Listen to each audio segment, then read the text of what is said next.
মনটা আমার বড়ই খারাপ আমার বাইকের জন্য। মূলত 3 দিন টানা সে বেরোতে পারবে না, এর জন্য মূলত একটু খারাপ লাগতেছে তার জন্য। তারা ছাড়া হয়তো দীর্ঘ টাইম আমি আসলে বাসা থেকে বেরোই না।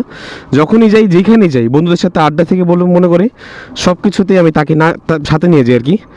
তো 3 দিন টানা তাকে আমি নিব না আমার সাথে, তোমার ঘরে বসে থাকতে হবে। এর জন্য আমি সরি তোমার জন্য।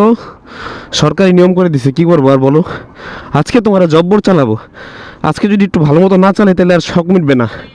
3 দিনের আজকে একদিনে চালাই দেবো, একদম 5 লিটার তেল আজকেই ফুরাই দেবো। তো মূলত তোকে আর 3 দিন দেখবো না, দেখবো হয়তো ঘরের ভিতরে, বাইরে আর দেখবো না, তোকে নিয়ে আর কোথাও যেতে পারবো না।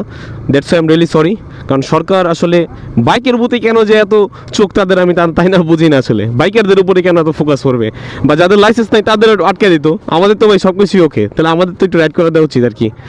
আচ্ছা যাই হোক, তো যেহেতু সরকার করছে মানতেই হবে, কিছু করার নাই। তো এইভাবেই চলতে হবে আর কি। যাক আজকে একটু মন মতো চালাই নি।